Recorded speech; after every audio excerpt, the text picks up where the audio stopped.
Hi everyone, hope you're doing well from wherever you're watching this channel, depending on the time zone. Now, the youth came up with their demands when they went to the streets to protest against the leadership of this country. It started with the Finance Bill 2024, and when members of parliament, including William Ruto, refused to listen to the youth, they went forward to pass the Finance Bill. The only thing it was waiting for was William Ruto to sign it into an act of parliament. Of course, without his signature, it will just mature and it will become a law. Now, with all that, Ruto was pushed, having seen how youth got to invade the parliament. They were heading to State House, and their message is so much organized and very clear. He decided to have a dialogue with the youth. Of course, there was a dialogue on X, formerly Twitter, and the issues were very clear. Reject finance bill, do away with it completely. Then, it was all about also firing the cabinet, reorganize your cabinet. The most of people who he has in the cabinet are incompetent. Then the issue of spending. Those were some of the main issues here.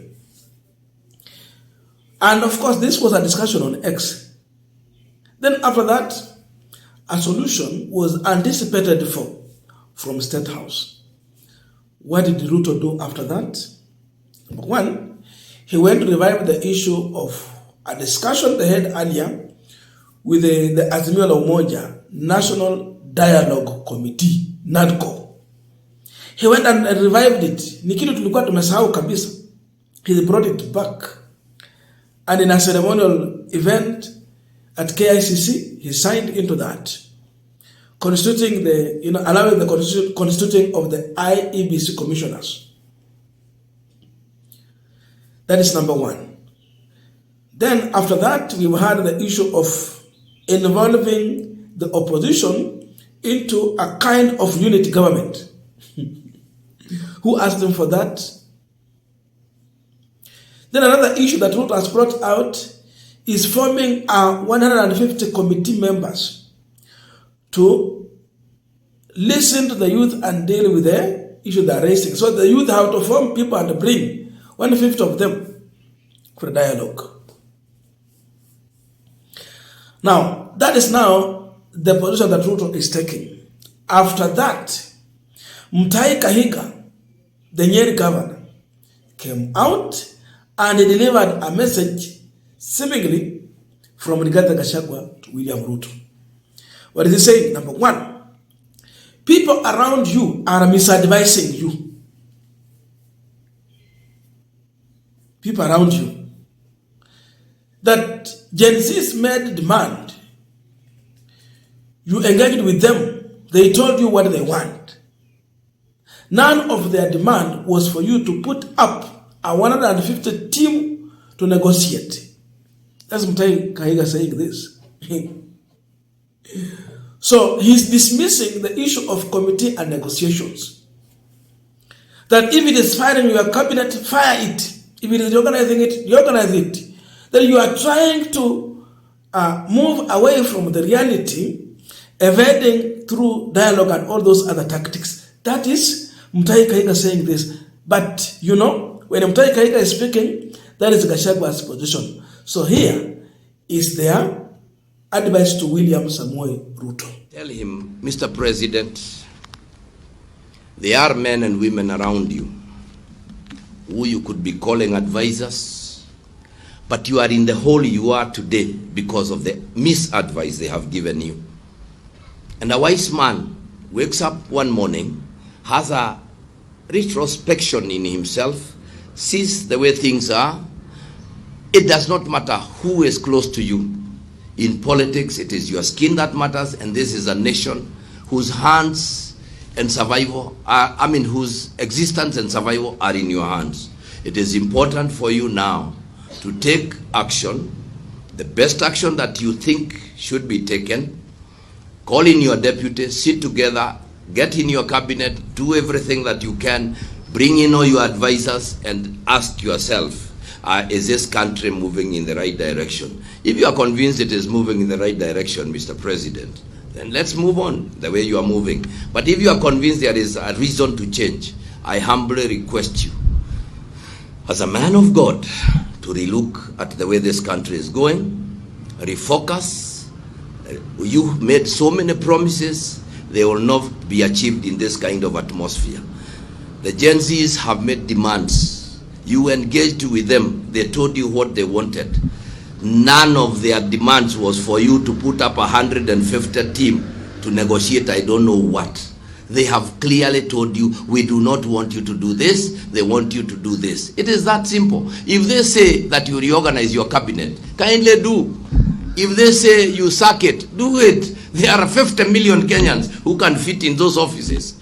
But if you continue that kind of talk, that kind of push, that kind of moving away from reality, it will hit us hard, and as a country, we will lose it all. You have a golden opportunity. This is a defining moment, Mr. President.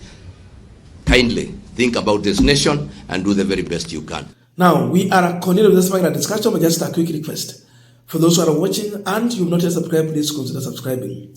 To our returning subscribers, I must say thank you so much. And again, to all our viewers, please give this video a thumbs up.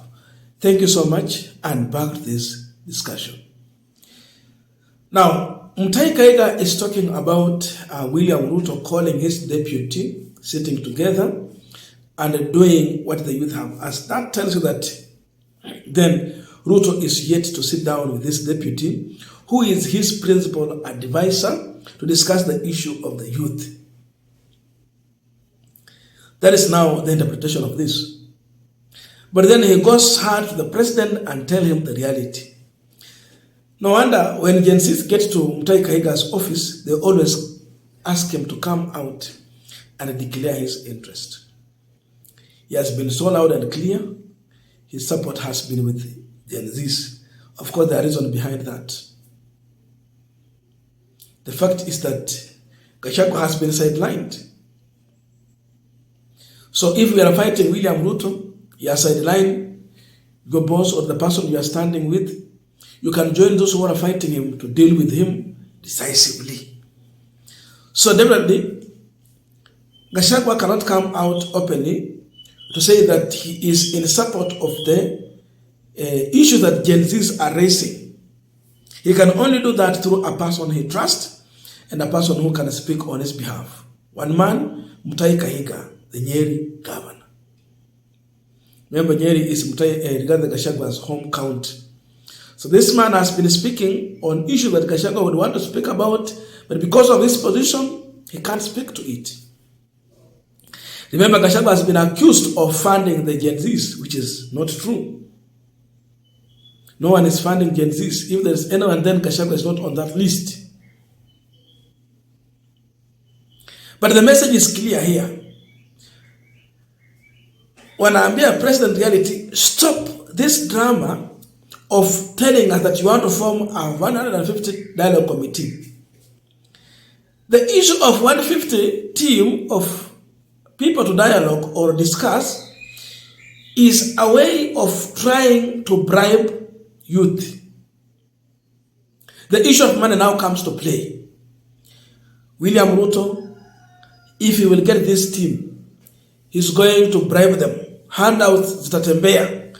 And after that, they will come in agreement with William Ruto, which will not be the true position or reflection of what the youth have been asking for. This protest has been in Vihiga County, Bungoma, Trans Nzoia, Kakamega, Nandi County. We have been talking about Uasin Gishu County, Elgeyo Marakwet.